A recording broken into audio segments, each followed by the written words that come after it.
Shabbat shalom, everyone.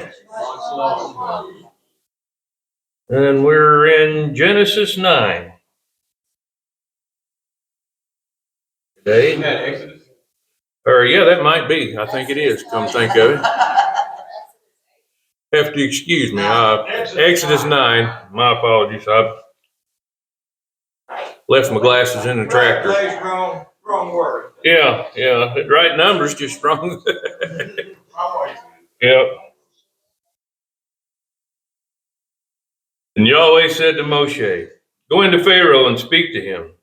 Thus said Yahweh, Elohim of the Hebrews, let my people go so that they may serve me. For if you refuse to let them go and are still holding them, see, the hand of Yahweh is on your livestock in the field, on the horses, on the donkeys, on the camels, on the cattle, and on the sheep, a very grievous pestilence. And Yahweh shall separate between the livestock of Israel and the livestock of Mitzrayim, and let no matter die, for all that belongs to the children of Israel." And Yahweh set an appointed time, saying, "Tomorrow Yahweh is going to do this word to the land." And Yahweh did this word on the next day. And all the livestock of Mitzrayim died, but of the livestock of the children of Israel, not one died. Then Pharaoh sent, and see, not even one of the livestock of Israel was dead. But the heart of Pharaoh was hardened, and he did not let the people go. And Yahweh said to Moshe and Aaron, "Fill your hands with ashes from a furnace, and let Moshe scatter it toward the heavens before the eyes of Pharaoh. And it shall become fine dust in all the land of Mitzrayim, and it shall cause boils that break out in sores on man and beast in all the land of Mitzrayim." So they took ashes from the furnace and stood before Pharaoh, and Moshe scattered them toward the heavens. And they caused boils breaking out in sores on man and beast. And the magicians were unable to stand before Moshe because of the boils. For the boils were on the magicians and on all the Mitzrites. But Yahweh strengthened the heart of Pharaoh, and he did not listen to them, as Yahweh had said to Moshe. And Yahweh said to Moshe, "Rise early in the morning and stand before Pharaoh, and say to him, Thus said Yahweh Elohim of the Hebrews, let my people go so that they serve me. For at this time I am sending all my plagues onto your heart, and on your servants and on your people, so that you know that there is no one like me in all the earth. And if I had stretched out my hand and struck you and your people with pestilence, then you would have been cut off from the earth. And for this I have raised you up, in order to show you my power, and in order to declare my name in all the earth. You still exalt yourself against my people, in that you do not let them go. See, tomorrow about this time, I am causing very heavy hail to rain down, such as not been in Mitzrayim from the day of its founding until now. And now send, bring your livestock to safety, and all that you have in the field, for the hail shall come down on every man and every beast which is found in the field, and it is not brought home, and they shall die. Those among the servants of Pharaoh who feared the word of Yahweh made their servants and livestock flee to the houses. But those who did not set their heart on the word of Yahweh left their servants and livestock in the field. Then Yahweh said to Moshe, "Stretch out your hand toward the heavens, and let there be hail in all the land of Mitzrayim, on man and on beast, and on every plant of the field, throughout the land of Mitzrayim." Then Moshe stretched out his rod toward the heavens, and Yahweh sent thunder, and hail and fire came down to the earth, and Yahweh rained hail on the land of Mitzrayim. Thus there came to be hail and fire flashing continually in the midst of the hail, very heavy, such as had not been seen in all the land of Mitzrayim since it became a nation. And the hail struck in all the land of Mitzrayim, all that was in the field, both man and beast. And the hail struck every plant of the field and broke every tree of the field. Only in the land of Goshen, where the children of Israel were, there was no hail. Pharaoh then sent and called for Moshe and for Aaron and said to them, I have sinned this time. Yahweh is righteous, and my people and I were wrong. Pray to Yahweh, for there has been enough of the thunder and hail of Elohim, and I am letting you go so that you stay no longer. And Moshe said to him, As soon as I go out of the city, let me spread out my hands to Yahweh. Let the thunder cease and the hail be no more, so that you know that the earth belongs to Yahweh. But as for you and your servants, I know that you do not yet fear before Yahweh Elohim. And the flax and the barley were struck, for the barley was in the head and the flax was in the bud. But the wheat and the spelt were not struck, for they were late crops. And Moshe went out of the city from Pharaoh and spread out his hands to Yahweh, and the thunder and the hail ceased, and the rain was not poured on the earth. And Pharaoh saw the rain, and the hail and the thunder had ceased. Yet he sinned again, and he hardened his heart, he and his servants. And the heart of Pharaoh was strengthened, and he did not let the children of Israel go, as Yahweh had said through Moshe. Hallelujah.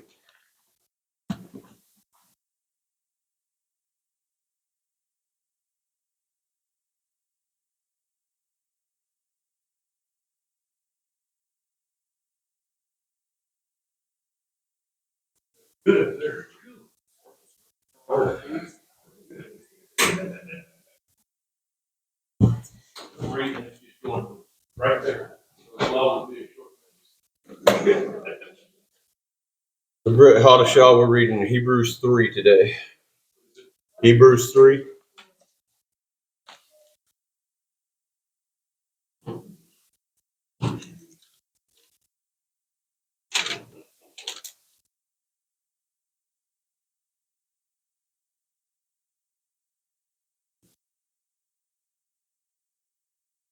Therefore, set apart brothers, partakers of the heavenly calling, closely consider the emissary and the high priest of our confession, Messiah Yeshua, who was trustworthy to him who appointed him, as also Moshe and all his house. For this one has been deemed worthy of more esteem than Moshe, as much as he who built the house enjoys more respect than the house. For every house is built by someone, but he who built all is Elohim.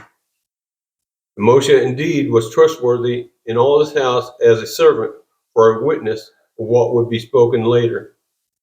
But Messiah as a son over his own house, whose house we are if we hold fast the boldness and the boasting of the expectation firm to the end. Therefore, as the set-apart Spirit says, today, if you hear his voice, do not harden your hearts as in the rebellion in the day of trial in the wilderness, where your fathers tried me, proved me, and saw my works 40 years. Therefore I was grieved with that generation and said, they always go astray in their heart, and they have not known my ways. As I swore in my wrath, if they shall enter into my rest. Look out, brothers, lest there be in any of you a wicked heart of unbelief, falling away from the living Elohim. But encourage one another daily while it is called today, lest any of you be hardened by the deceivableness of sin.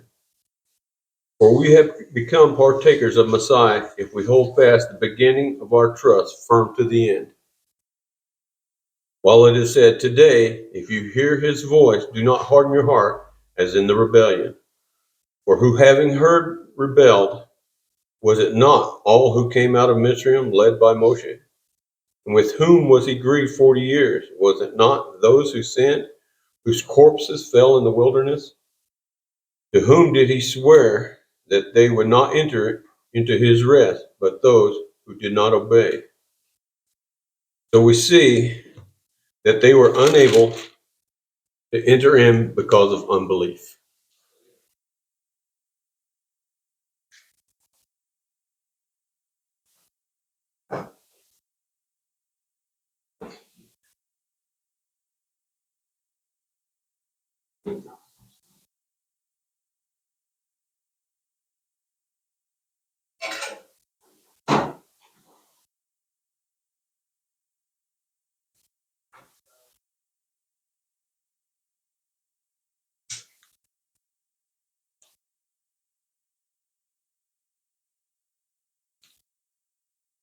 You can turn up as bright as you can. You get it for me.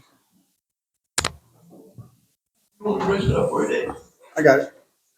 Good. Perfect. Not answering. Good or bad? Good, perfect. Yes, thank you. Okay, share this. Yes. First, one of the first words of hope in the entire Bible, let there be light. Without it, where would we be with in darkness? You know, we just read there, like David read in Hebrews. I thought that it was interesting because he made reference to take heed, brethren, lest there be any of you of an evil heart of unbelief and departing from the living Elohim.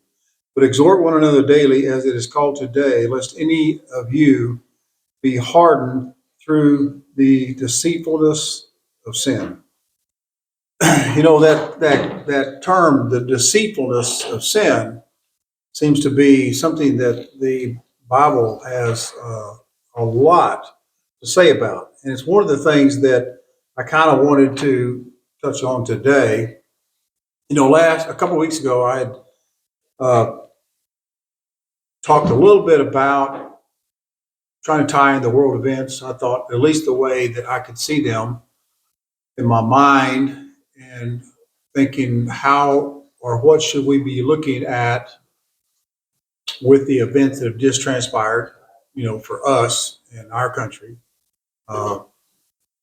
United States, which I believe is referred to in the scriptures. People say, well, where's the United States referred to in the scriptures?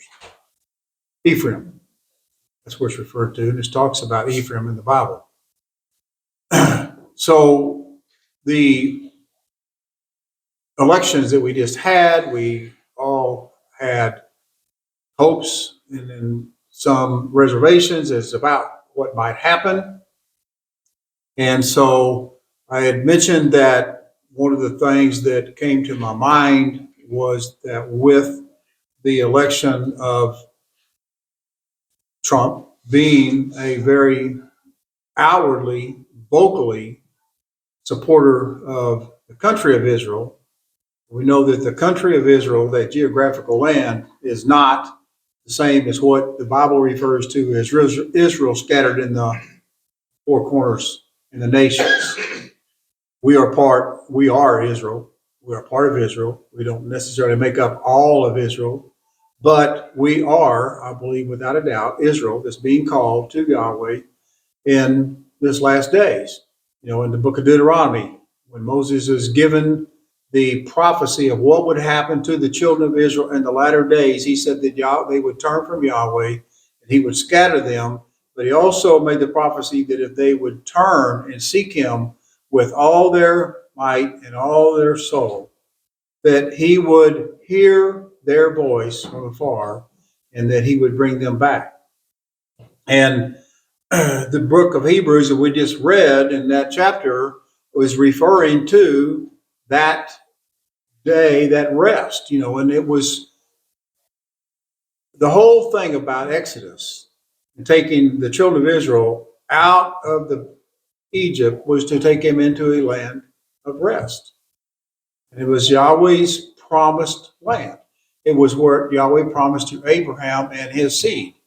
Israel had an opportunity, had they followed what Yahweh said, to have established a kingdom that would still be today on this earth, would be blessed beyond measure, had they just continued to follow all the words and precepts that Yahweh gave them. He told them to go in and destroy the nations. They didn't.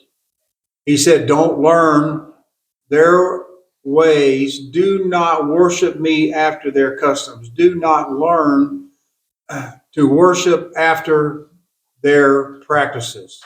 They did. He said, don't make any graven image in the heavens or on the earth, anything, any likeness, man or beast, or woman or anything. Don't make any images and worship them. They did.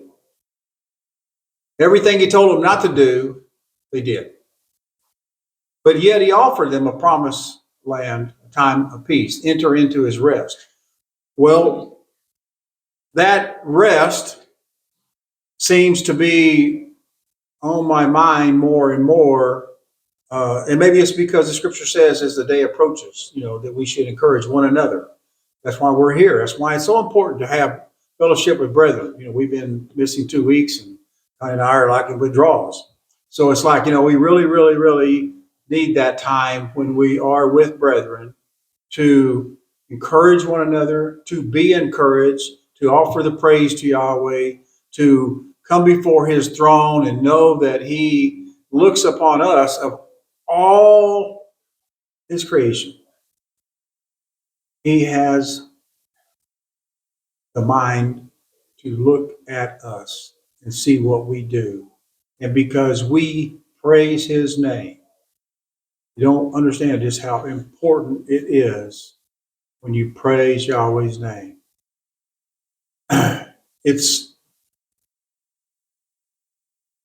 It separates Yahweh's people from every other nation, mankind, those that have Yahweh's name on their forehead and those that do not. And trust me, when he told in Ezekiel, he told the rider with the inkhorn on his side, he said, go and, we're going to read this in a minute. He said, go and put a mark upon all those that sigh and that are distraught because of what's going on in my temple. It's hard to, all the prophets, I go back to the same thing in the book of Revelation when I really come to a full understanding of this, and I believe you always bless me with a full understanding of this, that the spirit of prophecy is the testimony of Yahshua Messiah, period. Everything that's ever been prophesied, pointed to one thing, and that is Yahshua Messiah. And what is he going to do? Restore the kingdom to Israel. Think about that. That rest that we read about in the book of Hebrews is the restoration of the kingdom of Israel. That we look as hope for is to be part and be counted worthy to be in that kingdom. Because outside of that, we know where they lie. And we know the end result of what's going to happen to them. And we don't want to be on that side. We want to be in that kingdom. We want to be in there where Yahweh's rest is. That time of when Satan is bound, I don't think we fully can comprehend. I know I cannot fully comprehend how much that will be a blessing to this earth. Always people.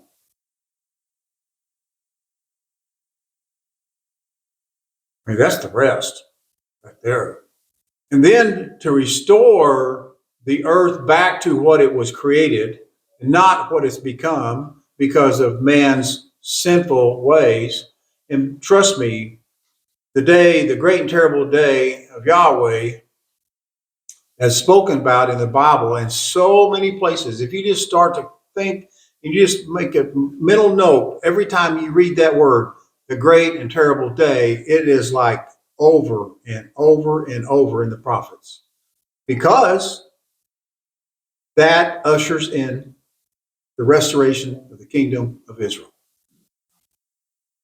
You can't have one without the other.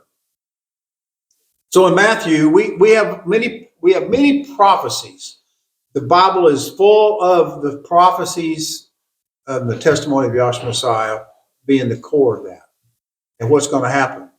But there's not too many actual prophecies that we have, or prophetic utterances that come directly from the mouth of Yeshua Messiah.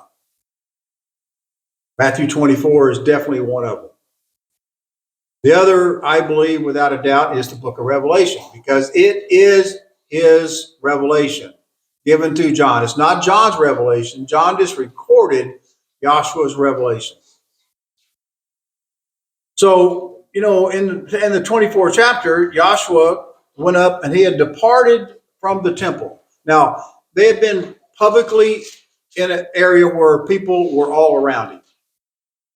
And the temple was kind of the focal point of what was happening at the time, the wonders and showing the temple and so forth. Matter of fact, it says, and the disciples came to him for to show him the buildings of the temple. This is in verse 1.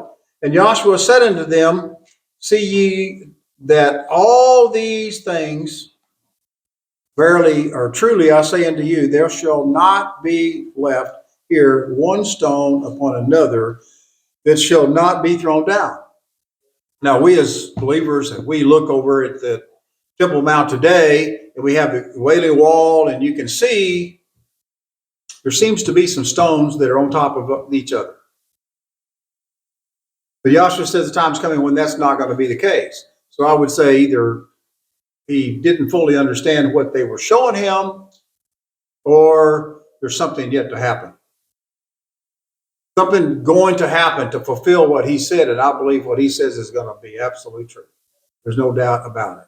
There's nothing that's going to, he's been shown all things from his Father in heaven of what's going to happen. So he makes this statement, and as he sat upon the Mount of Olives, the disciples came to him privately saying, so they removed from the crowd, and they wanted to know, what are you talking about? And so here's an example that I read over this, and I thought, this is a different way of thinking about this. They came to him saying, tell us when these things shall be. What shall be the sign of your coming and the end of the world? There's three questions they asked him right there. They came to him privately and they asked three questions. When will all these stones be removed? Number two, what is the sign of your coming? Now here, Joshua, he's not dead. He has not been impaled. He has not risen to the Father to be accepted on their behalf. None of this has happened yet. And yet his disciples know he's going somewhere, don't they? They know he's coming back because he has been teaching them about the kingdom of heaven. And he spoke about the kingdom of heaven so many times in parables because it wasn't meant for the others to know because they would not accept it. And Joshua tells us plainly that's why he speaks in parables. But he said, but for you, it is given to know. For us, it's given to know. I believe that without a doubt, we are to know what the kingdom of heaven is about. So they want to know, when is that time of your coming, establishment of that, and the last thing, the end of the world. They're all tied together. Every one of them. They're all tied together. You remember when Joshua, after he ascended, and this is, you have to go there to read it, but in the first chapter of Acts, it plainly says that after his passion or after his death, that he made himself visible to his disciples and to his followers for 40 days and 40 nights. And he taught them one thing, the things pertaining to the kingdom of Yahweh. And so the question they asked, before he left, they asked one question. Will you at this time restore the kingdom to Israel? I contend that the worldly religion today does not understand what Joshua is going to do on this earth. They think, oh, I'm going to go to heaven and up in the clouds. Where in the world do they get that? Because it is not in the scriptures. Yahweh's in the heavens. And he's certainly got a throne up there. And it talks about a lot of things, but clouds typically are not part of what's around his throne. Lightning, thunder, fire. There's a lot of things there in that presence. The 24 elders and the beast, that the cherubim that surround him.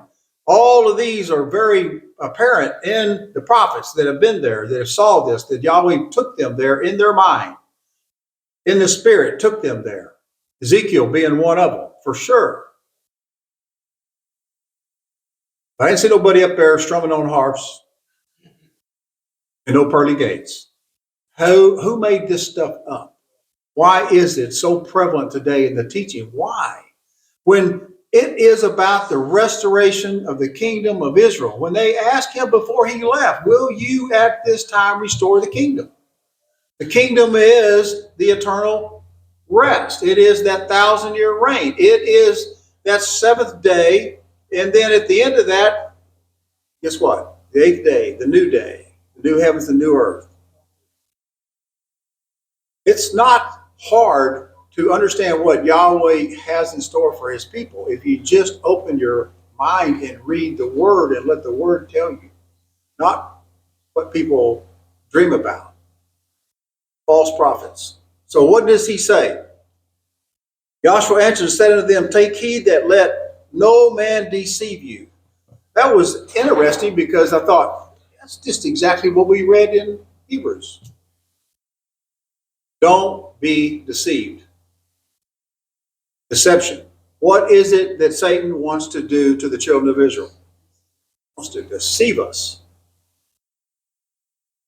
And trust me, there's a lot coming that we need to be prepared for.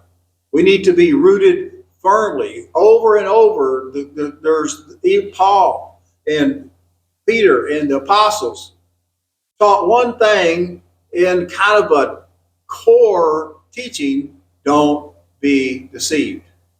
These are the things that's going to happen. Don't let somebody deceive you.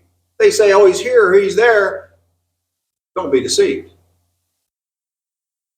says plainly, the way you saw him leave with the clouds in the heavens is the way he will return.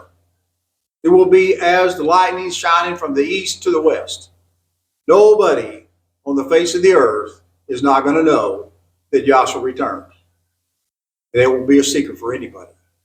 When that day comes, those that are not in Yahweh's will be seeking a place to hide, and a death that falls upon them, as the Revelation tells us, and they can't find it because he's coming with vengeance.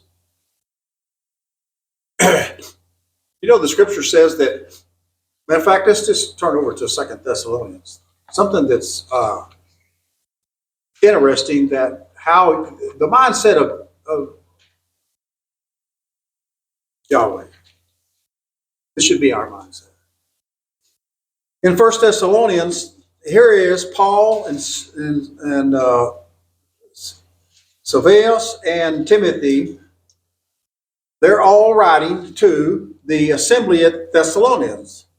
And it says, in Yahweh our Father and the Master Yahshua Messiah, grace unto you and peace from our Yahweh our Father and from the Master Yahshua Messiah. He says, we are bound to thank Yahweh always for you, brethren, as it is good, because that your faith growing exceedingly, and the love of every one of you all towards each other aboundeth. Very important. Love to one another. How do you know if it's Yahweh's body? How do you know if it's Yahweh's assembly? Have love for one another. I don't care what kind of teachings they got. I don't care how great orator they might have if they're speaking. It means nothing if they don't have love for one another. Number one. What's the last thing that will exist of all the fruits of the Spirit? Love. What covers the multitudes of sin? Love. What is it that saves us from our sins? Love. So we kind of get an idea. We're in one accord on that. It says, so that we ourselves glory in you and in the assemblies of Yahweh for your patience and faith in all your persecutions and tribulations that you endure, which is a manifest token of the righteous judgment of Yahweh, that you may be counted worthy of the kingdom of Yahweh, for which you also suffer. Talking about the kingdom of Yahweh. This is the goal. Seeing it is a righteous thing with Yahweh, I got this, I thought, wow, this is really something. It is a righteous thing with Yahweh to recompense tribulation to them that trouble you. What Yahweh is going to do to this world because of what they do to his saints, it's a righteous thing to him. The great and terrible day of Yahweh is a righteous thing. It may be something that we will tremble at. I'm sure that if we are present in that day, we will tremble. We will fear Yahweh. But it is a righteous thing that he is doing to bring about tribulation to those that cause suffering to his people. I never thought of it in that way. It says, matter of fact, it goes on to say, and to you who are troubled, rest with us, whom Yahweh, or whom the Master Yahshua shall be revealed from heaven with his mighty angels. At that day of Yahweh. In a flaming fire, taking vengeance on them that know not Yahweh, and that obey not the good news of our Master Yahshua Messiah. Who are those that make it in the end? Those that keep the commandments of Yahweh and have the testimony of Yahshua Messiah.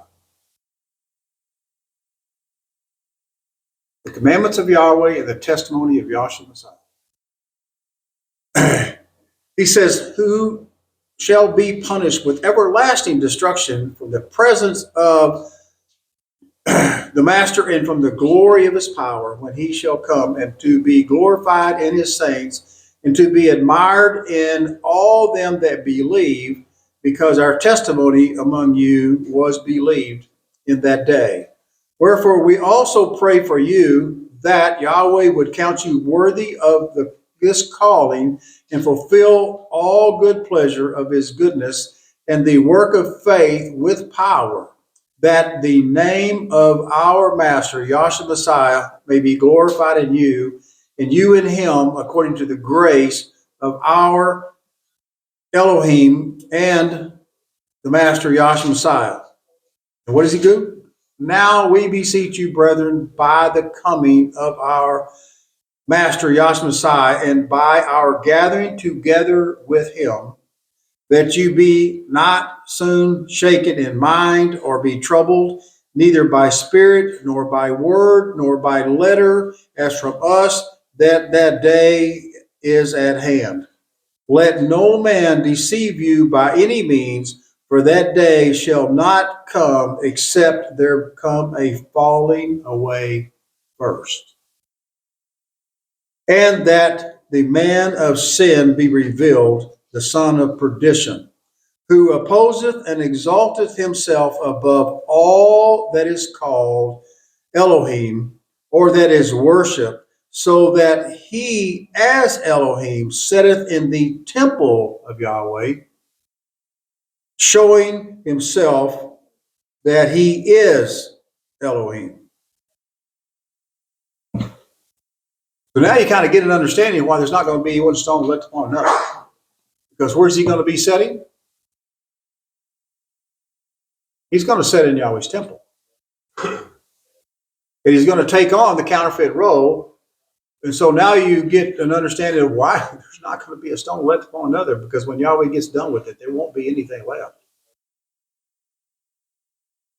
Same thing happens in Matthew. They are so in Akkad, there's no question that the Yahweh's spirit, the Ruach spirit, is teaching.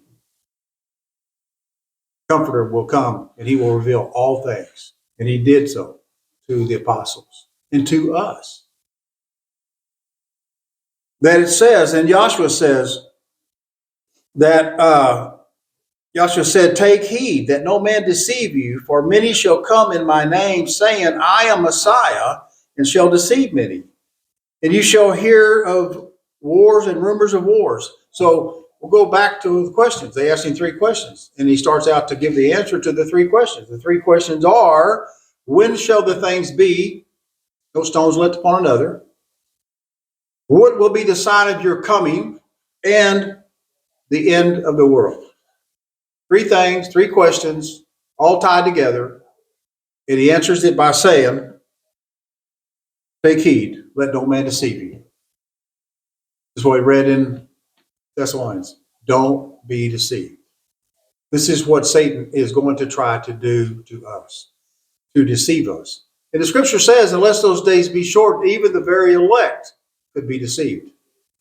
So do not think that, oh, it's easy. I'm not going to be deceived. I already know. I don't think that's the case. It's going to be tough. We're going to have to trust in this word that we have read in our minds, be firmly count on it, and not be persuaded otherwise, no matter what we see. If we see fire come down from heaven in the name of Baal, it don't matter. But it probably will come down. As the scripture says, the false prophet and the anti-Messiah will call fire from heaven in the book of Revelation. Now, that's going to have a big toll on a lot of people who don't have a firm foundation. If your foundation is not built upon the rock, what's that going to do to you? So that's why we're here, to encourage one another, to make sure that we encourage one another, that we're not deceived, that we don't let these things happen to us. For you shall hear of wars and rumors of wars, that you be not troubled, for these things must come to pass, but the end is not. So I don't know that in my lifetime I've ever heard more talk about wars and rumors of war. Oh my gosh, every time I turn around, there's somebody talking about, well, there's going to be another war. When Trump gets in, there's going to be a war. Well, if he puts on tariffs, there's going to be a war. You know, if he does this, there's going to be a war. If cow farts in Europe, there's going to be a war. You know, it just seems to be no end to what's going to cause a war or a rumor of war or something. Got to destroy the cows too, because they're causing global war. Yeah, I mean, it's like, so I mean, we can say that we kind of understand we could be right here at this point, right? And it says, for nation shall rise against nation and kingdom against kingdom, and there shall be famines and pestilence and earthquakes in different places. All of these are just the beginning of sorrows. The testimony of Yahshua Messiah, prophecy is that testimony. Well, go to Isaiah chapter 26. Here's Isaiah, the prophet, prophesying in the 26th chapter of Isaiah. And it's interesting. It says, in that day shall this song be sung in the land of Judah. We have a strong city. Salvation will Yahweh appoint, or El appoint, for walls and for bulwarks. It says, open ye the gates, that the righteous nation which keepeth the truth may enter in. Thou wilt keep him in perfect peace, whose mind is stayed on thee, because he trusted in thee. Trust in Yahweh forever, for the Yahweh is an everlasting strength. In the Authorized Version, it's one of the few places that they actually didn't take out entirely the name of Yahweh. Now, I know that a lot of translations have different things, but in the Authorized Version, you can read that and say, wow, they actually left that, even though they transliterated it, not translated it. Transliteration because the Jews thought it was too sacred to pronounce, so they put the vowel points on Yahweh's name for Adonai, and they added them together, and next thing you know, you got Jehovah. That's all it is nothing more than trying to use vowel points for Adonai with the Tetragrammaton. That's where it came from. For he bringeth down them that dwell on high, the lofty city, he layeth it low even to the ground, and he bringeth it even to dust. The foot shall tread it down, even the feet of the poor and the steps of the needy. The way of the just is uprightness, thou most upright dost weigh the path of the just. Yea, in the way of thy judgments, O Yahweh, we have waited for thee. The desire of our soul is to thy name and to the remembrance of thee. With my soul have I desired thee in the night, yea, in my spirit within me will I seek thee early, for when thy judgments are in the earth, the inhabitants of the world will learn righteousness. Let favor be showed to the wicked, yet will he not learn righteousness. In the land of the uprightness, he will deal unjustly and will not behold the majesty of Yahweh. Yahweh, when thy land is lifted up, they will not see, but they shall see and be ashamed for their envy at the people. Yea, the fire of thy enemies shall devour them. Yahweh, thou wilt ordain peace for us, for thou hast wrought all our works in us.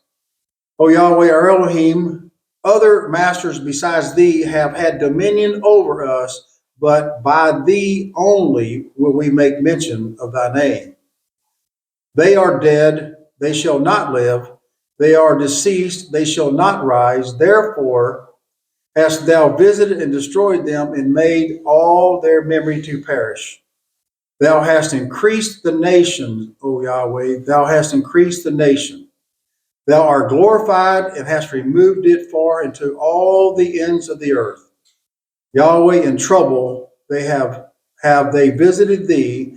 They poured out a prayer when thy chastening was upon them, like as a woman with child that draweth near the time of her delivery is in pain, and cried out in her pain, so have we been in thy sight, O Yahweh. We have been with child, we have been in pain, we have, as it were, brought forth wind. We have not wrought any deliverance in the earth, neither have the inhabitants of the world fallen. Thy dead men shall live together with my dead body, shall they arise. Awake, sing, ye that dwell in the dust. For thy dew is as the dew of herbs, and the earth shall cast out the dead. Come, my people, enter into thy chambers, and shut thy doors about thee. Hide thyself, as it were, for a little moment, until the indignation is overpast.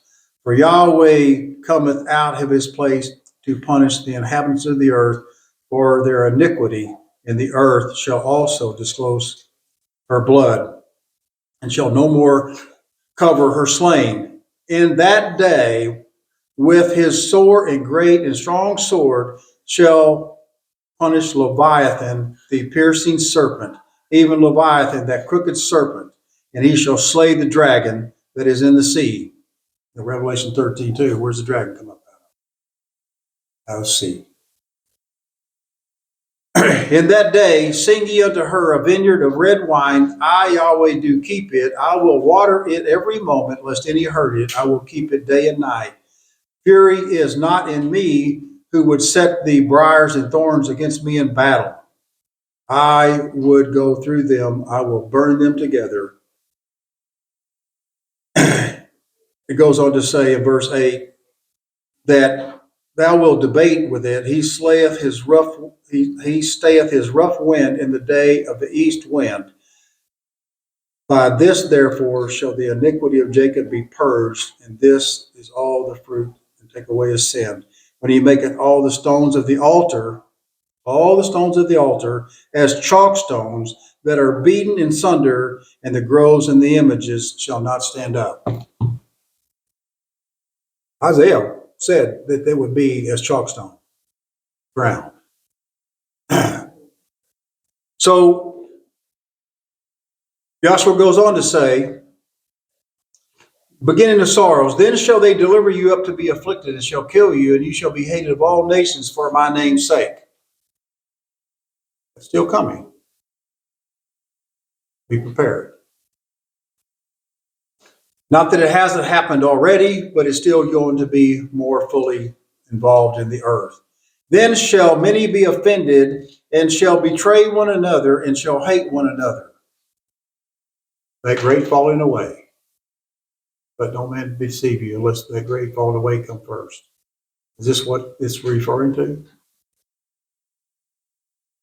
Many false prophets shall rise and shall deceive many, and because iniquity shall abound and the love of many shall wax cold, but he that endureth to the end, the same shall be saved. For this glad tidings of the kingdom shall be preached unto all the world for a witness unto all nations, then shall the end come. They ask him, when will the end come? He says, that's when the end will come. It's interesting that it's kind of hard to not tie in the two witnesses in the book of Revelation. And that power that they have, you know, one of the things that the two witnesses have in the book of Revelation is to shut up the heavens that they rain not for 3.5 years. Zechariah tells us that the great and terrible day of Yahweh will not come before Eliah the prophet comes first. Now they asked Joshua, was John the Baptist Eliah the prophet? And he said, had you accepted him and accepted the kingdom, he would have been. But you did not. And you killed him. So it's obvious he's still coming. It's obvious when you see the transfiguration of Yahshua Messiah on the mount, there's 3 witnesses to it. The 2 people they see is Moses and Eliah the prophet. So Eliah the prophet must come before the great and terrible day of Yahweh. You know, one of the things that Eliah the prophet had the power to do besides call heaven fire down from heaven, shut the earth, the heavens, that it rained not for 3.5 years. And he did that. So there's things coming that we should be looking for. We know that the time's coming when all of these things will come to pass. One of the things that I had mentioned that came to my mind was that with this new election, that we might have someone who would have the power and the sway to bring about this rebuilding of the temple. And I shared this with Lisa and Howard last week. I was talking with them, and I'll find the link to it, but on YouTube it says it's referring to the Nephilim in Gaza. And he wasn't saying that there was physical Nephilim in Gaza. He said this is the rabbi talking. I'm just going to tell you what he said, and kind of this is not the point of all of what I'm saying, but it still makes sense. He says the spirit of the Nephilim is in Gaza, in the Hezbollah, or and you got Hamas. Hamas. Said the number for Hamas is the same biblical number as for Anak. The Anak, I believe, anyway, where the Nephilim descended from. Anak. He said the numbers are the same. He said, so therefore he's using this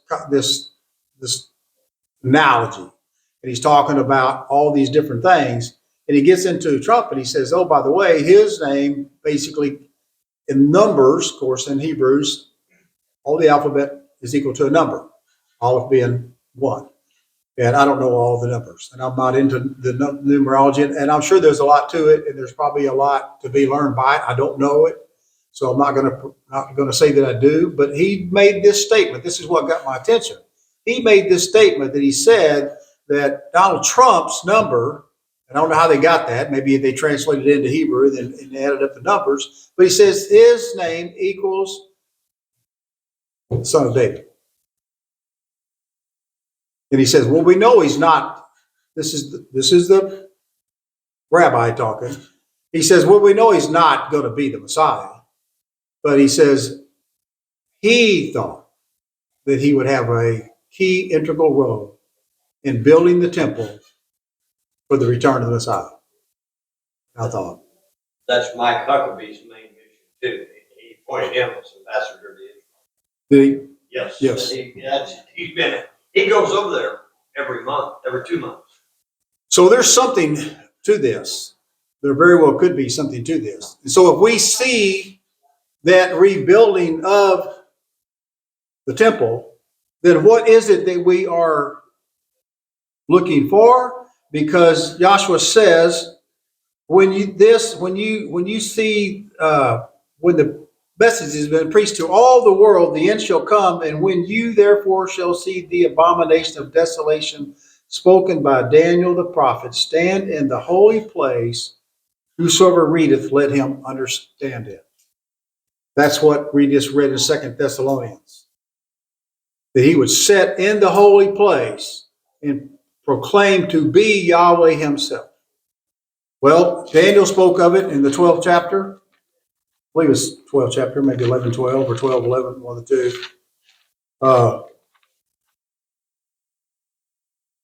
There's reference in 9 or 7, 9:7, but I'm specifically, that quote is in Daniel 11 and verse 30. Just to give you a little context, this war that's going on from the south to the north is constant. And so you got the king of the north coming up, you got the king of the south, and there's just one defeat or victory, and then another defeat, another victory. It's very hard to keep up with. And I'm not going to pretend that I can keep up with all of the kings in the north and the south. It's referred to in Daniel 11th chapter. And Daniel's given this vision, so it means something. I wish I could understand it more fully, and pray Yahweh that he'll let me understand it more fully. But this is key to what Daniel's wanting to say the same thing. When are we going to go back to the kingdom of Israel? There's a common thread to the prayers of the prophets in the kingdom of Israel and what it means. And the ultimate end of the kingdom of Israel is the restoration of Yahweh with his people. The ultimate end is that Yahweh will dwell with his people forever. The restoration of the Garden of Eden. That is what it's all about. And the Bible's full of how he's going to get us there, how he redeemed us, how he made it to where we're even worthy to be in his presence through all of his feast days. I mean, the first thing that starts out with the feast days, 3 times a year we must appear before him. What's the first thing you do? Very first thing? Passover. Without Passover, you don't get nowhere else. That's why Yahshua said, unless you eat the son of the flesh of man and drink his blood, you have no life in you. It's not about communion. It's not about somebody thinking that they can change it to their way. There's only one time a year that Yahweh said in his word that you are to come before him and keep the Passover.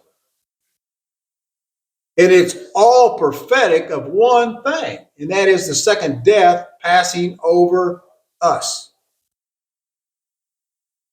The resurrection. Those that believe in the resurrection and those that don't. Well, guess how you get to the resurrection? The second death passes over you. And you don't get there unless you have the covering of the blood. And all the other promises that go along with all the other feast days start there. What's the one thing that Baal worship wants to take away from the children of Israel? Easter. It's a counterfeit to Passover. It is meant to keep Yahweh's children from entering into that ability to have the second death pass over them. He wants us all dead. If you think Satan is not trying to kill you, you're just not really fully understanding what's going on here. It's not flesh and blood. It's spiritual wickedness in high places. This is about who is in control. Satan thinks he's in control. Those that follow him, they think he's the one of light, and that Yahweh, us, the followers of him, we're of the darkness. So light is called dark and dark is called light. Guess who started that? That's Satan. When they come to kill you and they come to seek you and they try to kill you, they're going to do that for that reason. I think they're doing Yahweh a favor. They think they're doing Satan a favor, who they think is the true Elohim of the heavens. That's why Eliah the prophet must come first. What was Eliah's message? Either worship Yahweh or worship Baal. But quit halting between two opinions, because Baal ain't going to sit anywhere near Yahweh in the kingdom. So that's why he did the little thing about the fire. You call fire from heaven, and they messed around all day and couldn't get it done. Short story. When at the end of time, the evening sacrifice, he put stones down first. Thought, okay, I'll just make it a little harder, and I'll dig me a trench, and I'll go water over all the wood. And he doused it so full that he made like a moat, like a trench, so it's all wet. The wood's wet. The rocks are soaking wet. He put the sacrifice on it and prayed to Yahweh, and Yahweh sent fire from heaven. Not only did it light the sacrifice, it consumed everything, including the rocks, the water, everything. There was nothing left. There was no way that man could at that point say this was not from Yahweh, because there was nothing left. It consumed even the rocks. So it's pretty intense. Think about being a witness of that and not being burned. You know, my son-in-law asked me, he said, do you ever think about Shadrach, Meshach, and Abednego? And I know that's the names given to him by Nebuchadnezzar, but it's easy for me to remember that. So at any rate, we know what we're talking about. And he said, they got thrown into the furnace. He said, do you think that shows that with Yahweh, when he comes and he's a fire and furnace, that is showing us as believers that we will not be consumed by it? Absolutely. Absolutely. They didn't even smell like smoke, much less. And those that threw them in, they died just getting close enough to throw them in. So it was a pretty hot furnace. I have no doubt in my mind. Atomic bomb went off right out here.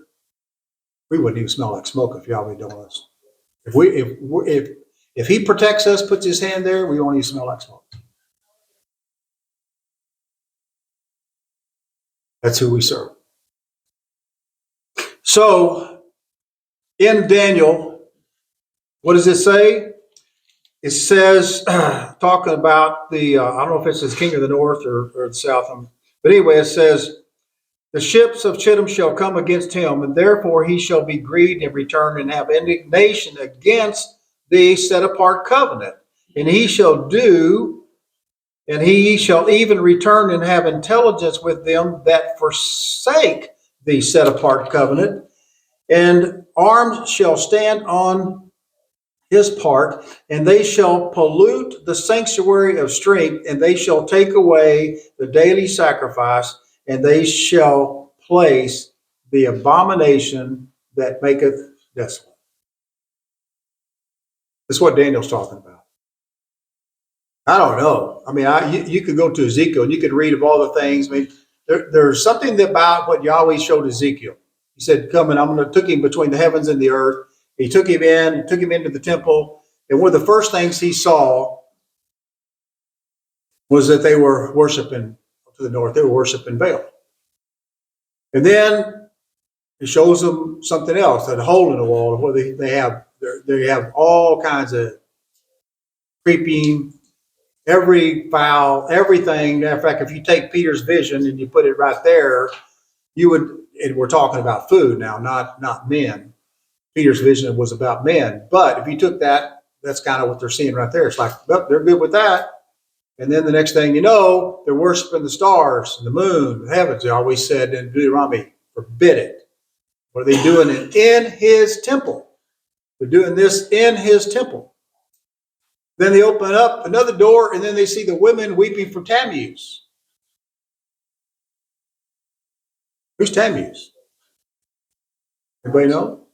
Nimrod's son. What is the world fixing to commemorate? Reincarnation of Nimrod. Tammuz. This way. I read that. Abomination. It's desolate. My God, every scripture I've seen it has in parentheses, let you understand. Then he goes on with the rest of it. So it's kind of like they assume everybody that read that has some kind of an understanding of what he's talking about. for me, the book of Maccabees, which fills in time period there, where talks about what that is, how they went into falsely, and it becomes clear they're going to do that. And in a lot of sense, it's really close. Push here, these people are doing this, there they're doing that.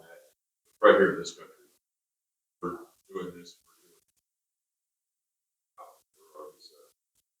Well, we're certainly in the midst of Babylon. You know, I mean, let's face it, when we read the burden of Babylon in the book of Isaiah, you think, okay, well that, you know, the Medes and Persians came in and that was the end of that. No, it doesn't, because it says that at the end of that time there will be a kingdom set up that will never end. It's not talking about, this is prophetic about something beyond just that history point. It's interesting that what does Revelation talk about? The fall of Babylon. Babylon's still here. Babylon did not go away. It just changed its face, but it's still here. So in the book of Revelation, when you read that Babylon has fallen, we know that it still exists. No doubt about it. It's a system. It's a worship system. It's a government system. It's a beast. One of the last things he said in the book of Ezekiel, he said, and by the way, look what they do. They've got their back towards me, and what are they doing? Worshiping sun coming up in the east. Sunrise service on Easter. So tell me, what does the world do? You can eat anything you want. They worship the Queen of Astarte. They weep for Tammuz. They worship the sunrise. What's going to set in that temple that puts himself up above everything? I contend that the world places the Son above the Father in its religion today, to the point that maybe we might see that happen. Who knows? As Howard says, there's a lot of people out there that say they're the ascended. You know, they all take precedent over and above. I don't know. I mean, I'll just tell you that we have to be very vigilant of what's happening. The temple being built, what's going to take place, the sacrifices, those are coming. They may come very quickly. You know, Trump's only got 4 years if he gets there. If Yahweh, people ask, well, how do we know they even get there? All I know is that if Yahweh put him there and Yahweh has put him there for a purpose, then he's going to get there. I don't worship him. I don't, you know, I'll look for one thing, and that's the kingdom. Return of our Messiah, my Messiah. That's all I care about. But I'm going to pay attention to what's going on, because if that's pointing to that return, then that gets me that much more entrenched in, you know, beware what's coming, because it's going to get tough. Yahweh will protect us. He will keep us. We just have to always have the faith that no matter what, even to our death, that he will raise us up at the last day. That's what we did at baptism. And no matter what, he will raise us up and we will be with him forever. That, I would say, Yahweh be praised.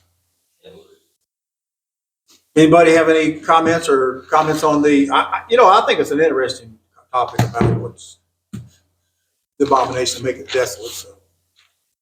Yes, sir. You were talking earlier about when we praise Yahweh, what that must do to how we must make him feel to see that. Yes. That there are people here. If you think about it, how many people on the whole earth call out to Yahweh? How many? I mean, you've got all the churches, Baptist, Protestant, Catholic, all the churches. You've got Jerusalem, where, They refused. I mean, Yeah, there's nobody but the children of Yahweh. Well, yes, it is. I mean, we just should never underestimate the power of Yahweh's name. Yahweh says, those that call and think upon his name. In the book of Revelation, what is it they have in their forehead that are chosen? Yahweh's name. Yahweh says, yes. I mean, you cannot, Yahshua says, I come in my Father's name. You cannot say Yahshua without saying Yahweh. All you're saying is Yahweh's salvation. Do you not know? That's all you're saying when you say Yeshua. That's Yahweh's salvation. He has provided you salvation. I tell him my Father's name. Yes. Yeah. The one name under heaven where we must be saved, whereby we must be saved. Yahweh's salvation. Those that have a conflict with the Old Testament, New Testament, just don't get the fact that when Yahweh says, I am the Savior of Israel, yeah, he is. He provided that salvation. He is, but it is his name that sets his people apart. And even in the prophets, he says, you know what? I'm going to do this. I'm going to cleanse you. I'm going to make you clean. You're going to be whiter than snow. And all of this I'm going to do for one reason. My great name's sake. I just think that Yahweh's name, to be set apart in Yahweh's name, is something that we should never take for granted. We should always, always understand just how wonderful that is. And the Father and the Son and the name of the Comforter, they're all the same. 14 and 15. All generations. I'm jealous for it. I'm zealous for it, and my people shall call me by it. You know, there's a guy on YouTube talk about the Noahide laws and how that's part of the UN and the Noahide laws. He's proclaiming that the Noahide laws may be something that takes effect if the Orthodox Jews come into control, and there's control there from that standpoint. So let's just take a scenario that this is what would happen. Next thing you know, they could promote the Noahide laws. Noahide laws means that we ain't got the right to say Yahweh's name because they consider that blasphemy. Well, guess what? What's the penalty for any breaking of the Noahide laws? And this is in the UN. You can pull it up. Beheading. The which law? Death by beheading. Oh, yeah. But I mean, what law did you call it? Noahide. The Noahide laws. The Yeah. Noahide. There's what, 7 different laws. I think there's 7 basic Noahide laws, and they're kind of diminished. So basically, it's a way to put the children of Israel. It's just another way for Satan to control his sheep that he's calling back, to put some way to keep them from being able to come to him. That's all it is. Yes, ma'am. And I think the only 2 things is that you cannot say the name. Right. Yeah, the Torah is not theirs, not ours, it's theirs. It's only on Sundays. I mean, they say, well, Noahide laws are for people who convert into the true way. I mean, they make it look good, but then Yeah. they say, well, here's the 2 things you can't do. You can't say his name, you can't do stuff. Right. And so you may think, oh, well, the enemy's coming from this other group. Don't. Who was it? I will ask you this question. Leave you with this. Who was it that killed Yeshua the Messiah? Who was it that intended and set up and orchestrated his death? It wasn't the Roman Empire. It was the Jews. They were the executioners. Yes. And he said, you are of your father, Satan. So when you know, so don't be misled by all the things that necessarily what it might seem to be is not what it is. Know them by their fruits. Good